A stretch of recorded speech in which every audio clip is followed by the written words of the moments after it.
बिस्मिल्लाहिर्रहमानिर्रहीम। अस्सलाम वालेकुम नाज़रीन। इस्लामाबाद हाई कोर्ट से ज़ुबैर अली ख़ान आपकी खिदमत में हाज़िर हैं। आज इलेक्शन कमीशन के जो ट्रिब्यूनल था उससे मुतालिक दरख्वास्त पर समाअत थी और इब्तदाई जो रिलीफ मिला है पाकिस्तान तहरीक इंसाफ को वो इस हद तक ज़रूर मिला है कि जो इलेक्शन कमीशन के नए ट्रिब्यूनल हैं उनको कार्रवाई करने से मज़ीद फर्दर कार्रवाई करने से रोक दिया है। फैसल चौधरी साहब हमारे साथ मौजूद हैं, आमिर मसूद मुगल के पटिशनर हैं। फैसल भाई, सबसे पहले तो ये बताएं कि ये जो अबूरी सबसे पहले हुक्मनामा आया है, तहरीरी हुक्मनामे में तो मज़ीद चीज़ें भी सामने आएंगी, इस ऑर्डर को ज़रा सिंपलेस्ट वे में एक्सप्लेन कर दें। देखिए, जो इस्लामाबाद इलेक्शन कमीशन और पाकिस्तान ने कल इस्लामाबाद के तीनों हलकों की पटिशन जो है वो एक मैं समझता हूँ बदनीति की बुनियाद पे एक गैर कानूनी ऑर्डर की बुनियाद के ऊपर ट्रांसफ़र की। और इस्लामाबाद हाई कोर्ट में जो जारी ट्रिब्यूनल है और उसकी ग्राउंड्स अवेलेबल नहीं थी, उसके बावजूद जज साहब के ऊपर पर्सनल अटैक्स किए गए, कंटेम्प्चुअस एक एप्लीकेशन थी, उसको एंटरटेन करके एक नया ट्रिब्यूनल बना के जो है वो इलेक्शन फ्रॉड में इजाफा किया गया। मैं इसको कहता हूँ it's a organize fraud on the constitution and the law, यानी आइन और कानून के ऊपर जो है फ्रॉड किया जा रहा है और उसको कवर किया जा रहा है। तो वहाँ भेजी गई, तो उसके खिलाफ जो है आज इस्लामाबाद हाई कोर्ट ने बहुत सख्त नागवारी का इजहार किया। उसमें जज साहब ने इलेक्शन कमीशन को दूसरों के उन्होंने कहा कि अगर आपने ऑर्डर करना है, आप कहते हैं कि प्रोसीजर वो फॉलो नहीं कर रहे, तो ठीक है, उसके अदालतें हैं, आप सुप्रीम कोर्ट चले जाएं, आपके पास और अदालती रेमेडीज हैं। आप इलेक्शन कमीशन में ट्रांसफ़र एप्लीकेशन इस बुनियाद पे नहीं की जा सकती कि प्रोसीजर फॉलो नहीं हुआ है। अगर फॉलो किया जाना है, आपने ये कहा कि जी आपने बायस और कॉन्फ्लिक्ट ऑफ इंटरेस्ट जो है वो जो ज़्यादा इसमें एग्रीवेशन आई है वो तो जो इल्ज़ामात जज साहब पे लगे हैं। देखिए, वो बेशक पर्सोना डेजिग्नेटा उनको कहा जाता है, यानी वो बेशक ट्रिब्यूनल को होल्ड कर रहे हैं, लेकिन वो जज ऑफ हाई कोर्ट है।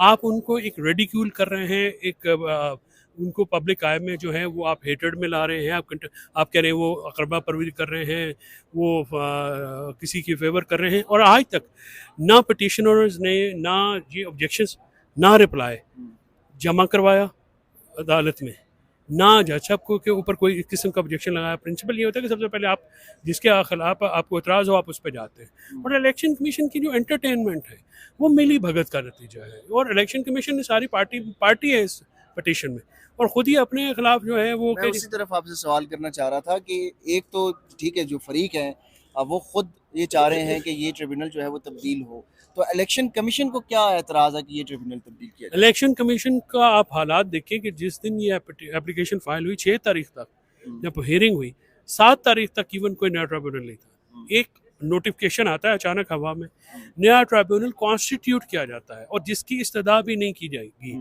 एप्लीकेशंस में। नया ट्रिब्यूनल कॉन्स्टिट्यूट करके आप चले जाते हैं जी, आप कहते हैं जी कि ये वो कर दीजिए, आप हम वहाँ पर ट्रांसफ़र कर रहे हैं। इसका कहते हैं अब्यूज़ ऑफ डिस्क्रेशन। आप डिस्क्रेशन जो है वो एक अब बड़ी कार्व्ड आउट हो गई है, सुप्रीम कोर्ट्स के भी जजमेंट्स हैं। आप उसके अलावा इसको ले नहीं जा सकते। आपको ये सारी चीज़ें जो हैं वो एक पैरामीटर में करनी होती है। ये ऐसा थोड़ी हो सकता है कि एक जज साहब जिन्होंने अभी तक आपके खिलाफ कोई ऑर्डर भी पास नहीं किया है, आप बायस का, कॉन्फ्लिक्ट ऑफ इंटरेस्ट का इल्ज़ाम लगाएं और आपका ख्याल है कि you can get away with that. मेरा ख्याल है मुश्किल है, इसलिए कंटेम्प्ट ऑफ कोर्ट का भी इंदिया दिया गया है कि जो वहाँ पे इल्ज़ामात लगाए गए, जैसे अपनी ज़ात के ऊपर कीचड़ उछाला गया है, वो गलत है, उसका कोई मटीरियल भी नहीं है। यानी अकरबा परवरी तो ज़ुबैर तब हो ना, मेरे क्लाइंट या मैं या रिस्पोंडेंट में से कोई उनका रिश्तेदार हो, तो ऐसी तो बात है नहीं। तो अकरबा परवरी का इल्ज़ाम, नेपोटिज्म का जो ग्राउंड है वो आपने इतना सीरियसली सोचा भी नहीं और नीचे एफिडेविट भी दे दिया, और ये सोचे बगैर कि अगर ये सर्टिसाइड होता है, आपके खिलाफ होती है कोई कंटेम्प्चुअस होती कार्रवाई, तो फिर आप तो मेंबर पार्लियामेंट ना सिर्फ आप बल्कि अगले 5 साल में बनने से फिर आप रह जाएंगे। सो एक हद तक हो जाना चाहिए। और लॉयर्स को भी मैं समझता हूँ कि हमारा कोई पर्सनल कॉज नहीं होता, नहीं करना चाहिए। मैंने कभी भी किसी जज के ऊपर एक्यूजन नहीं की है, तो रीज़न बीइंग कि ठीक है, उसके लिए जो लीगल रेमेडीज़ हैं वो अवेलेबल करें। जज साहबान की ज़ात के ऊपर, अदालत के ऊपर कीचड़ उछालना, मैं समझता हूँ कि हमें बतौर प्रैक्टिशनर भी, बिकॉज हमारी इज्जत तो भाई जजेस के साथ ही है, जैसी तैसी भी है। इनिशियली तो आपको रिलीफ मिल गया है, अब जो नया ट्रिब्यूनल है वो तो काम नहीं कर सकेगा, लेकिन जो ऑर्डिनेंस पास हुआ है, आपको लगता है कि उस ऑर्डिनेंस पास होने के बाद जो पहले से ट्रिब्यूनल जिसमें कार्रवाई तकरीबन आधी कार्रवाई हो चुकी है, उसका ऑर्डर इंटैक्ट रह पाएगा?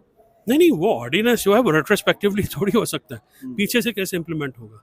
वो तो पिछली तारीखों में इम्प्लीमेंट हो नहीं सकता। और 2023 में पार्लियामेंट ने इसको अमेंड किया, और ये जो सिचुएशन थी ये पहले भी वहाँ पे मौजूद थी। हम्म। तो इसको जो है वो निकाला basically consultation with the chief justice जो है, जो कि Al-Jehad trust case, Mehram Ali case, Sharaf Afridi case और बेशुमार जो जजमेंट्स हैं, मीनिंगफुल कंसल्टेशन को विद होल्ड करने के लिए और अपनी जो रॉन्ग डूइंग्स हैं उनको छुपाने के लिए हुकूमत की तरफ से ये लाया गया।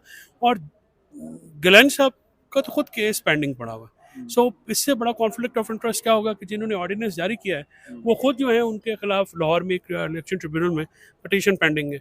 सो ये मजाक नहीं उड़ाते। आते हैं लोग, चले जाते हैं, मुल्क इधर ही रहता है।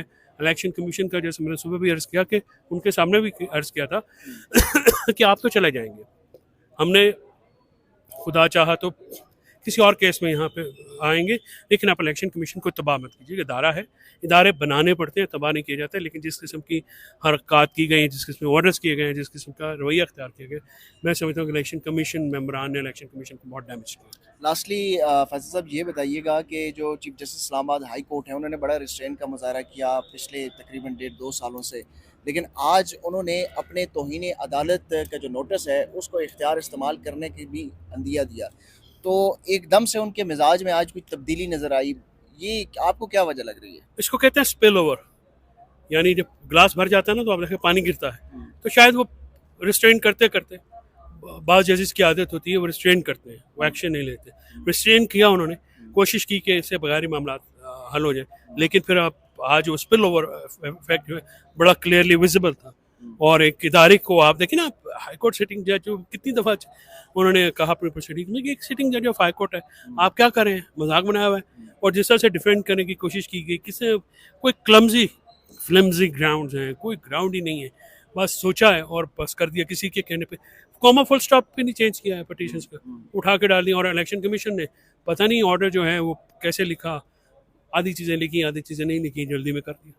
Thank you very much. Faisal Chaudhary साहब हमारे साथ मौजूद हैं, आमिर मसूद मुगल के जो है वो काउंसिल हैं, उनको रिप्रेजेंट कर रहे हैं। आज chief justice Islamabad high court justice Aamir Farooq जो है वो काफ़ी ज़्यादा बरहम भी नज़र आए और उन्होंने एक मौके के ऊपर ये कहा कि इस अदालत के जज के बारे में मैं कोई भी बात सुनना पसंद नहीं करूँगा, और अगर कोई इस तरह की बात करेगा तो वो फिर साबित करेगा। और उन्होंने कहा कि ये जो जजेस हैं इनके ऊपर इल्ज़ाम लगाए जा रहे हैं कि नेपोटिज्म है, कृपा परवरी है, और इस तरीके से जब इल्ज़ामात लगाते हैं तो आपने साबित भी करना है। और ये याद रखें, उन्होंने कहा कि मेरे पास तौहीन अदालत की कार्रवाई शुरू करने का भी इख्तियार है। क्या वजह बनी कि इस्लामाबाद हाई कोर्ट के chief justice justice Aamir Farooq को आज अचानक से तौहीन अदालत की कार्रवाई का अपने इख्तियार का इस्तेमाल करना याद आ गया, क्योंकि गुज़िश्ता 2 सालों से बहुत सारे ऐसे वाक़यात हुए जहाँ पर जो जजेस हैं वो ख़ुद उनके पास गए और ये दरख्वास्त करते रहे कि किस तरीके से उनको दबाव में डाला जाता रहा। उन्होंने ख़त भी लिखे, उसके बावजूद chief justice justice Aamir Farooq जो हैं उन्होंने कोई तौहीन अदालत की कार्रवाई जो उनका इख्तियार है वो इस्तेमाल करने का फ़ैसला नहीं किया। लेकिन आज चूँकि उनके हाथों का बनाया हुआ tribunal election commission of Pakistan ने एक नया ट्रिब्यूनल जो है वो तश्कील दिया, इसलिए वो काफ़ी ज़्यादा बरहम नज़र आए। और आइंदा की समाअत के लिए इलेक्शन कमीशन से भी ये कहा कि आप अपना एक अच्छा वकील मुकर्रर कर लें। अटॉर्नी जनरल को भी कहा कि आप भी आ जाएं। और जिन लोगों ने ये इल्ज़ामात लगाए हैं ट्रिब्यूनल के ऊपर रिमार्क्स में, तो उन्होंने ये ज़रूर कहा है कि मैं उनकी तौहीन अदालत का नोटिस जो है वो सर्व करूँगा। अब देखते हैं कि रिमार्क्स और तहरीरी हुक्मनामे में कितना फ़र्क सामने आता है, ये कुछ चंद लम्हात में सामने आ जाएगा। इस्लामाबाद हाई कोर्ट से मुझे इजाज़त दीजिए, अगली वीडियो तक अपने ख्याल रखिएगा।